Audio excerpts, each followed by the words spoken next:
Halo para mudi yang suka beli jalan kotek gratis Lombok, mantap.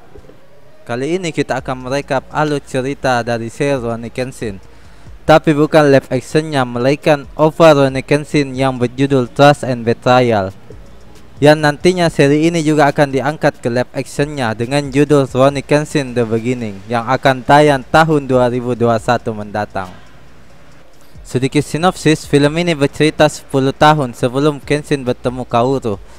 Lebih tepatnya sewaktu Kenshin masih aktif sebagai Battosai dan pertemuannya dengan wanita misterius bernama Tomo Yukishiro. Walaupun saya tidak tahu apakah cerita Rurouni Kenshin versi OVA ini akan sama dengan versi live action The Beginning, tapi tetap spoiler bagi yang belum menonton OVA maupun membaca komiknya maupun menonton live actionnya. Oke, langsung saja kita rekap.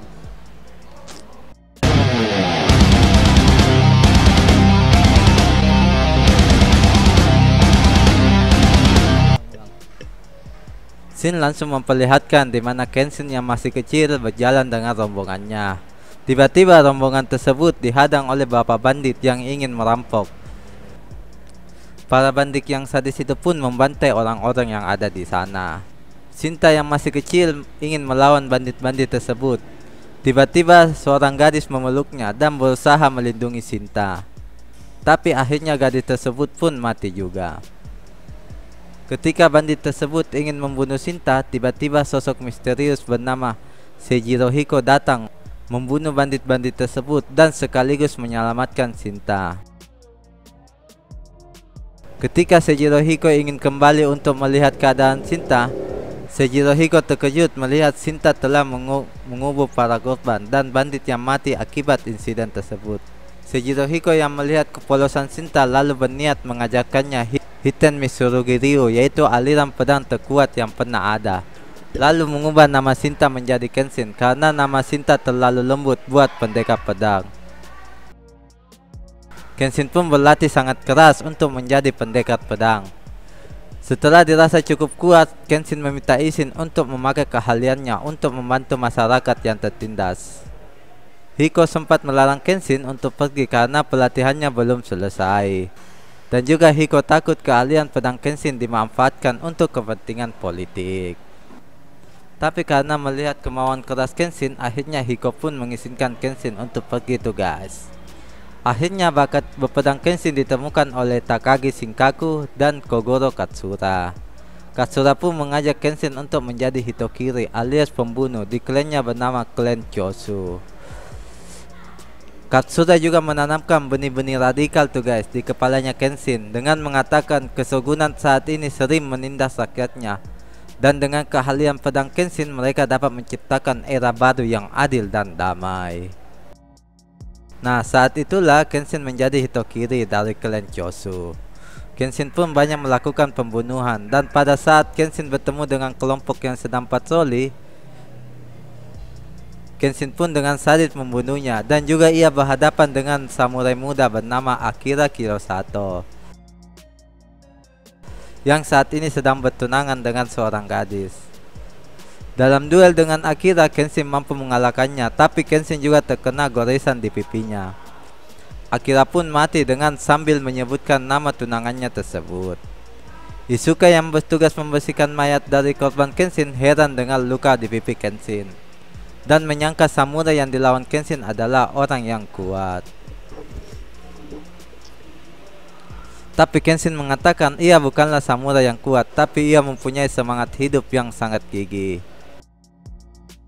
Kenshin pun terus melakukan pembunuhan walaupun ia juga mengalami tekanan batin yang hebat. Ditambah lagi luka di pipi Kenshin pun terus mengeluarkan darah. Di lain tempat, klan Chosu dan klan Miyabe yang sama-sama sebagai klan pemberontak terjadi pertikaian yang hebat, di mana klan Miyabe ingin melakukan kekacauan di Kyoto. Dan Katsura pun menolaknya.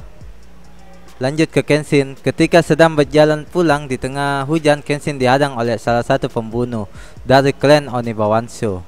Dan Kenshin dengan mudah mengalahkan pembunuh tersebut. Tapi aksinya kali ini dilihat oleh wanita berbaju kimono putih. Kenshin yang ragu apakah harus membunuh wanita tersebut atau tidak. Beberapa saat kemudian gadis itu pun pingsan. Kenshin lalu membawa gadis tersebut ke penginapannya.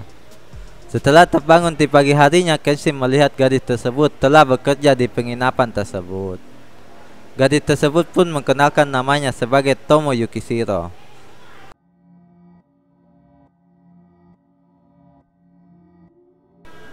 Ketika mengobrol dengan Kenshin, Kenshin menyarankan Tomo untuk melupakan kejadian malam itu dan meninggalkan Kyoto. Tapi Tomo menjawab ia tak mempunyai keluarga. Tak lupa Kenshin juga memberikan pisau yang dibawa Tomo pada malam itu. Setelah mendengarkan penjelasan dari Tomo, Kenshin meminta pemilik penginapan untuk mempekerjakan Tomo.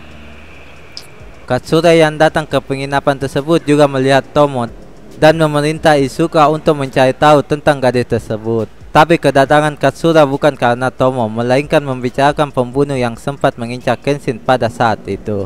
Yang diketahui pembunuh tersebut berasal dari kelompok Onibawansu dari Shogun.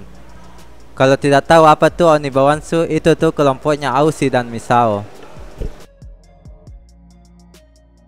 Dari pembicaraan tersebut pun Kenshin pun menyimpulkan bahwa ada pengkhianat di klan Chosu. Setelah selesai memeriksa latar belakang Tomo, Izuka tidak menemukan hal-hal mencurigakan dari gadis tersebut dan menyimpulkan ia hanyalah gadis biasa. Kenshin pun tetap melakukan tugasnya sebagai Batosai, tapi beberapa aksinya sering ketahuan oleh polisi patroli Shinsengumi yang dipimpin oleh Hajime Saito. Keesokan harinya ketika Kenshin tertidur, Tomo berniat untuk memberikan handuk kepada Kenshin. Lalu karena kaget, Kenshin pun langsung mengarahkan pedang kepada Tomo. Dalam perbincangannya dengan Kenshin, Tomo sempat menanyakan apakah membunuh memang jalan hidupnya. Kenshin pun menjawab ia hanyalah pembunuh dan mungkin hidupnya tak akan lama lagi. Kenshin pun sempat mengucapkan terima kasih kepada Tomo. Dan beberapa saat kemudian, Katsura mendatangi Tomo dan meminta Tomo untuk terus mendampingi Kenshin. Pada akhirnya beberapa klan pemberontak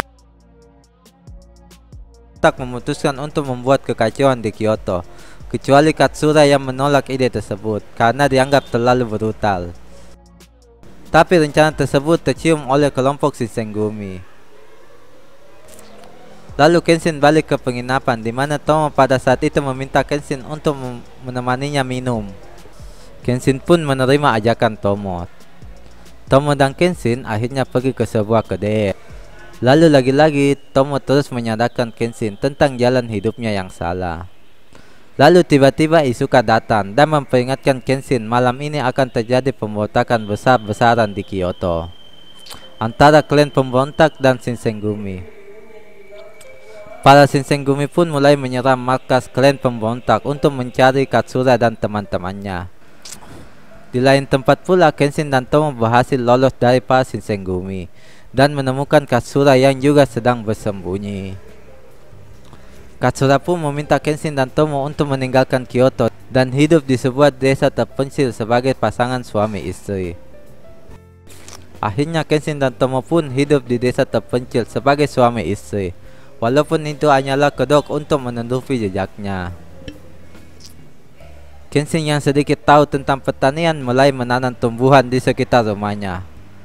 Beberapa saat kemudian Izuka datang dan memberikan informasi terkini, dan juga Izuka memberikan beberapa obat untuk Kenshin dan Tomo jual supaya orang lain tidak mencurigainya. Mulailah tuh guys, Kenshin dan Tomo menjadi penjual obat. Ketika Izuka datang lagi, ia heran karena ternyata Kenshin sangat bahagia dengan kehidupannya yang sekarang, yang sangat bertolak belakang dengan kehidupannya sebagai Batosai. Dengan gerak-gerik mencurigakan, Izuka datang ke sebuah gubuk dan bertemu dengan kelompok Yaminobu yang bekerja pada Shogun. Dan juga diketahui bahwa pengkhianat sesungguhnya adalah Izuka.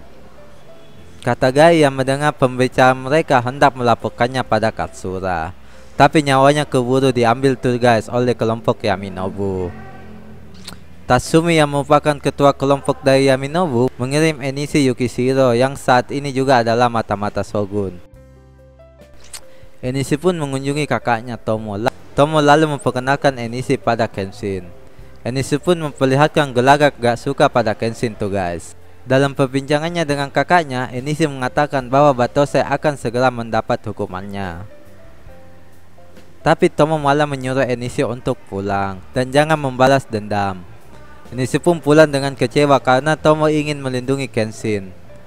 Malam harinya Tomo menceritakan masa lalunya tugas pada Kenshin, bahwa ia dulu sudah bertunangan dengan seseorang, tapi orang tersebut mati dibunuh ketika menjalankan tugasnya. Dalam perbincangan yang hening tersebut, Kenshin mengatakan bahwa ia banyak mendapatkan hati hidup ketika tinggal dengan Tomo. Kenshin juga mengatakan bahwa ia akan berhenti membunuh ketika era baru dimulai.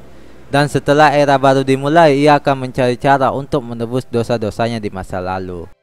Dan pada malam itu pula lah Kenshin meminta Tomo untuk menjadi istrinya. Tomo pun mengiyakan. Keesokan harinya Tomo meninggalkan Kenshin dengan mengucapkan selamat tinggal cinta keduaku. Lalu tiba-tiba Isuka datang dan mengatakan Tomo adalah mata-mata Shogun. Padahal ia juga sama. Isuka juga mengatakan bahwa Kenshin lah yang membunuh tunangannya Tomo, yaitu Akira Kurosato. Dan itu terbukti dengan diari milik Tomo. Isuka lalu memerintahkan Kenshin untuk membunuh Tomo dan kelompok Yaminobu. Atas informasi dari Isuka, Kenshin pun bergegas menyusul Tomo tuh guys. Tomo yang telah sampai ke gubuk tersebut bertemu dengan Tatsumi, ketua dari kelompok Yaminobu. Tatsumi mengatakan bahwa kelemahan Kenshin saat ini adalah dirinya, dan Tatsumi yakin Kenshin akan menjemput Tomo dengan pikiran yang masih kacau. Di dalam perjalanan Kenshin berhadapan dengan beberapa kelompok Yaminobu, tapi Kenshin berhasil mengalahkan mereka tuh guys. Akibat pertempuran tersebut, Kenshin juga terluka parah dan beberapa inderanya tidak berfungsi dengan baik. Dalam keadaan terluka, Kenshin berhadapan dengan Tatsumi. Kenshin yang terluka parah akibat pertarungan dengan kelompok Yaminobu tidak sanggup menghadapi Tatsumi.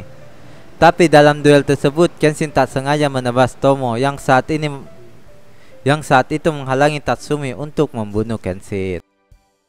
Tebasan pedang Kenshin malah membunuh si Tomo dan Tatsumi sekaligus. Di akhir hayatnya, Tomo lalu memberikan luka di pipi Kenshin. Dan luka di pipi Kenshin menjadi huruf X. Tomo pun mati tuh di pelukan Kenshin. Dan sayangnya pada saat Kenshin membunuh Tomo dilihat langsung oleh Enishi Yukishiro, yang akan menjadi musuh terberat Kenshin di masa mendatang. Beberapa waktu kemudian datanglah Katsura dan mengatakan bahwa ia telah mendapatkan samurai yang hebat yang nantinya kita kenal sebagai Makoto Shishio. Shishio pun ditugaskan untuk membunuh Isuka sang mata-mata.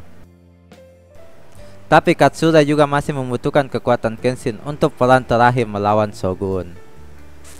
Kenshin pun mengatakan bahwa setelah perang berakhir, ia tak akan lagi membunuh. Itu sumpahnya kepada dirinya sendiri dan istrinya Tomo. Akhirnya perang pun pecah antara pasukan revolusi dan pasukan kesogunan, di mana dalam perang tersebut Kenshin sempat berhadapan dengan dua orang terkuat di Shinsengumi, yaitu Okita dan Hajime Saito. Singkat cerita, perang pun berakhir dengan kemenangan pasukan revolusi, dan Hitokiri Batose pun hilang tanpa jejak. Di akhir cerita, Kenshin memakamkan Tomo di samping makam gadis yang sempat menyelamatkan Kenshin sewaktu kecil.